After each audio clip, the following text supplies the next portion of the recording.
السلام علیکم ورحمۃ اللہ وبرکاتہ۔ الحمد للہ رب العالمین، والصلاة والسلام علی سید الانبیاء والمرسلین وعلی آلہ واصحابہ اجمعین۔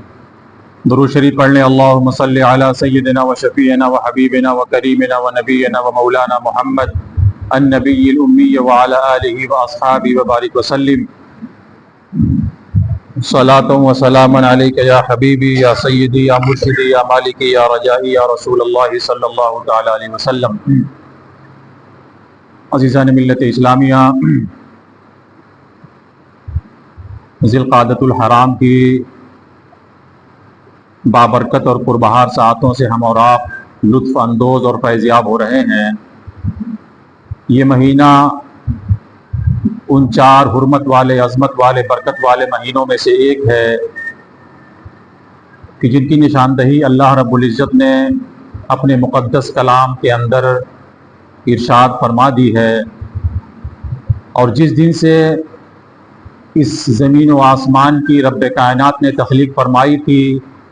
اسی وقت سے مہینوں کی جو تعداد ہے وہ 12 متعین کر دی گئی تھی، اور رب کائنات نے ان 12 مہینوں میں سے 4 مہینوں کو حرمت والا، عزت والا، شرف اور برکت والا قرار دیا تھا۔ انہی 4 مہینوں میں سے ایک مہینہ ذی القعدہ کا بھی ہے۔ یاد رکھنے کے لیے یہ ترتیب بڑی آسان ہے کہ 3 مہینے حرمت والے لگاتار آتے ہیں، متواتر، یعنی ذی القعدہ، ذی الحجہ اور محرم، یہ 3 مہینے حرمت والے ہیں۔ حرمت والے کیوں ہیں؟ ان کی حکمت، ان کی عظمت بارہا بیان کی جا چکی ہے، اور ایک مہینہ بیچ میں آتا ہے جسے رجب المرجب بھی کہتے ہیں، اور اس کا ایک نام رجب المفرد بھی ہے، یعنی وہ مہینہ جو اکیلے کھڑا ہے۔ 3 مہینے تو حرمت والے برابر ہیں، لیکن ایک مہینہ دیگر مہینوں کے بیچ میں آتا ہے۔ ان 4 مہینوں کے اندر خاص چیز یہ ہوا کرتی تھی کہ اسلام کے ابتدائی دنوں میں، اور پھر اسلام سے پہلے جو جاہلیت کا دور گزرا ہے، اس میں بھی ان 4 مہینوں کے اندر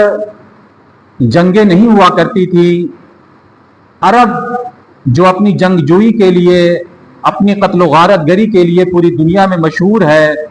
جب یہ 4 مہینے آتے تو ان 4 مہینوں کی حرمت کا خیال کرتے ہوئے ان 4 مہینوں کے اندر جنگ کو موقوف کر دیا جاتا تھا، جنگ کو روک دیا جاتا تھا، اور ان 4 مہینوں کے اندر جاہلیت کے دنوں میں بھی کوئی قتل و غارت گری نہیں کی جاتی تھی۔ اور پھر یہ جو 4 مہینے تھے، جاہلیت کے دنوں میں بھی یہ مہینے حرمت والے تھے، عزت والے تھے۔ جاہلیت کے دنوں میں بھی ان 4 مہینوں کا احترام کیا جاتا تھا، ان کا جو تقدس ہے، ان کی جو حرمت ہے، اس کو مد نظر رکھا جاتا تھا۔ ایک وجہ تو اس کی یہ بھی تھی کہ رجب کا جو مہینہ ہوا کرتا تھا، تو اس مہینے میں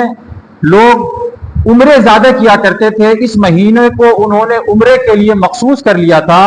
اور یہ جو 3 مہینے مسلسل آ رہے ہیں، ذی القعدہ، ذی الحجہ اور محرم، یہ جو 3 مہینے تھے، ان میں حج کا فریضہ انجام دیا جاتا تھا۔ یعنی حج تو ذی الحجہ ہی میں ہوتا ہے، لیکن اس کے لیے جو آمد و رفت ہوا کرتی تھی وہ ذی القعدہ سے شروع ہوتی، اور پھر ذی الحجہ اور محرم۔ تو گویا یہ جو 3 مہینے تھے وہ حج کے لیے خاص تھے، حج کی ادائیگی، حج کے لیے آمد و رفت، یہ ساری چیزیں ان 3 مہینوں کے اندر کی جاتی تھی۔ لیکن پھر اس کے بعد ان 4 مہینوں کی جو حرمت ہے وہ تو باقی رہی، لیکن جو قتال کا حکم تھا، جو جنگ کا حکم تھا، وہ اسلام کی آمد کے بعد اس کو ختم کر دیا گیا۔ سورہ توبہ کی ایک آیت کریمہ ہے،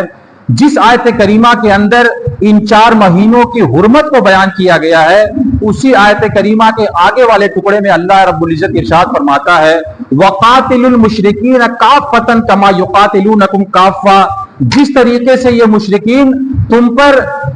ایک جٹ ہو کر حملہ کرتے ہیں، جس طریقے سے یہ تم سے ہر وقت جنگ پیما رہا کرتے ہیں، تم بھی ان سے جنگ پیمائی کیا کرو، تم بھی ان کے ساتھ قتل و غارت گری کیا کرو، تم بھی ان کے ساتھ جنگ کیا کرو۔ یہ جو آیت کریمہ ہے، مفسرین کرام نے فرمایا کہ اس آیت کریمہ کی وجہ سے ان حرمت والے 4 مہینوں میں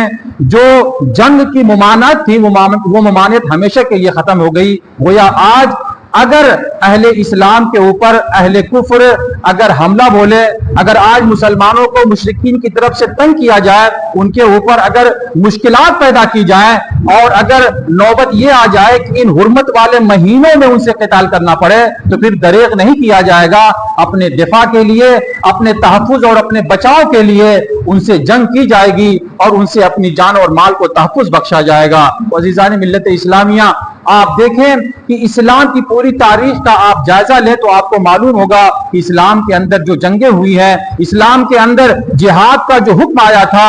اخیر دور میں آیا، لیکن مسلمانوں نے اور پیغمبر آخر الزماں صلی اللہ تعالی علیہ وسلم نے جو جہاد فرمایا ہے، اس دور میں جو غزوات ہوئے ہیں، اس دور میں جو جنگیں ہوئی ہیں، ان میں 90% جو جنگیں ہوئی ہیں، جو جہاد ہوئے ہیں، وہ دفاعی طور پہ کیے گئے ہیں، یعنی وہ ڈیفینس کے طور پر کیے گئے ہیں۔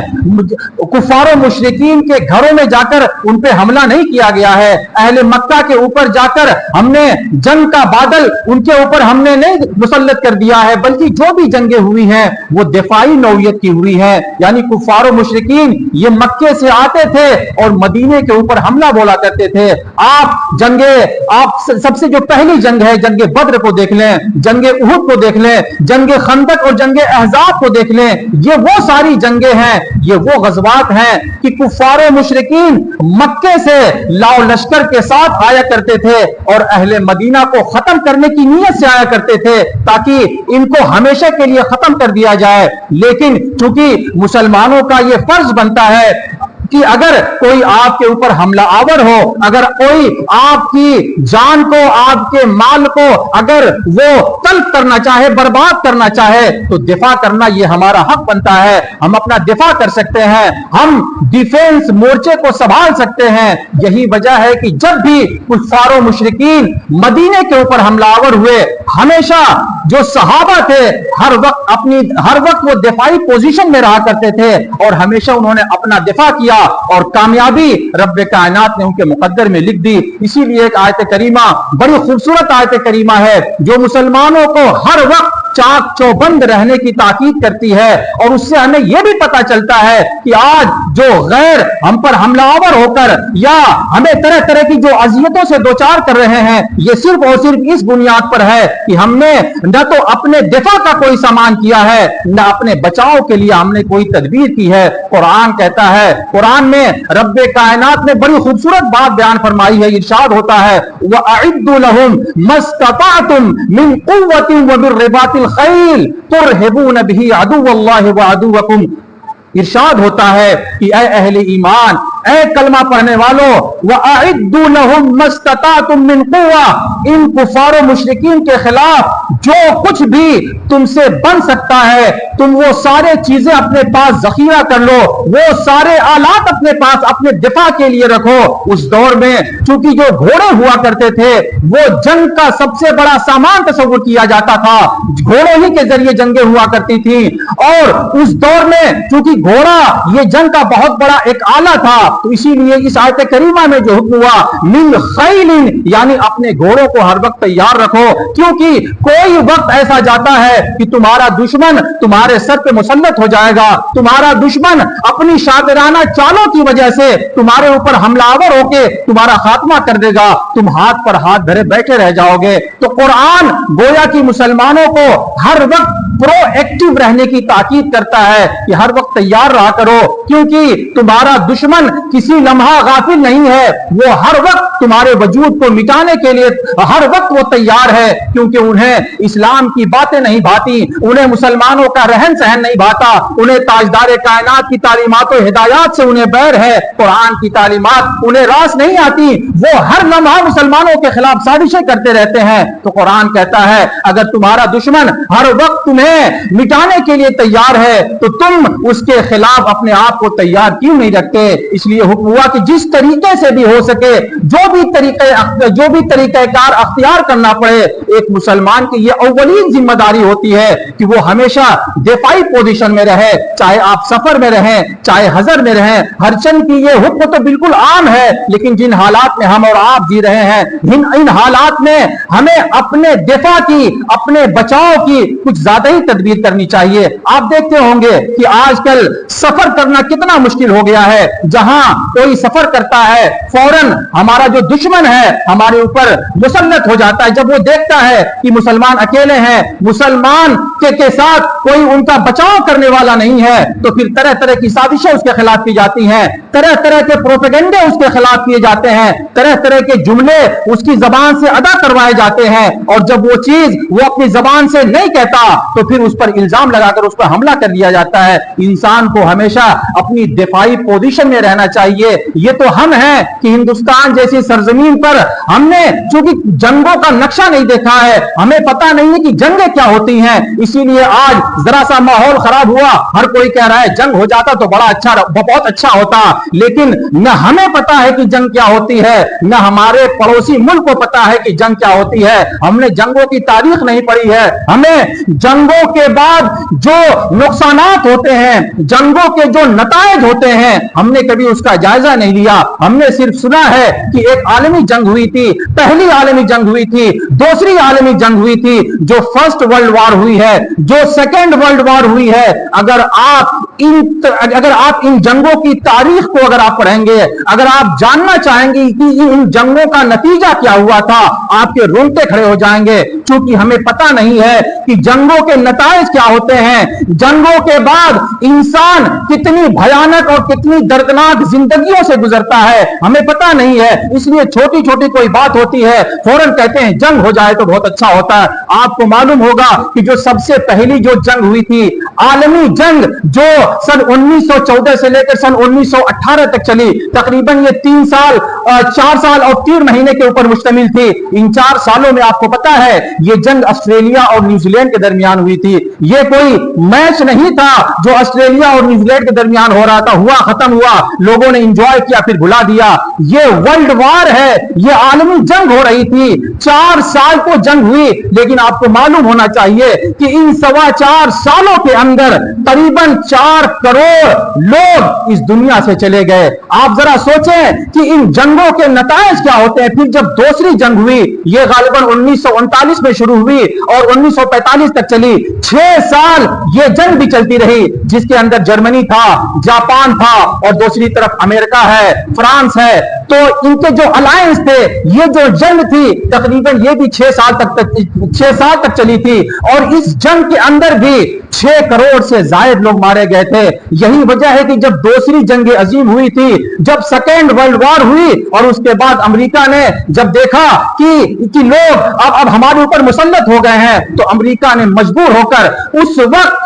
اس نے جو ہیروشیما اور ناگاساکی کے اوپر اس نے جو بم برسائے تھے, اس بم کی وجہ سے, وہ تو بم صرف 2 منٹ میں پھوٹ گیا, لیکن اس 2 منٹ کے اندر ہیروشیما اور ناگاساکی کے اندر کتنے لوگ مرے تھے آپ اندازہ نہیں کر سکتے. وہ جو بم پھوڑا گیا تھا, آپ ذرا سوچیں کہ 2 منٹ کے بعد صرف ناگاساکی کے اندر 70,000, اور بتایا جاتا ہے کہ جو ہیروشیما تھا وہاں 2.25 لاکھ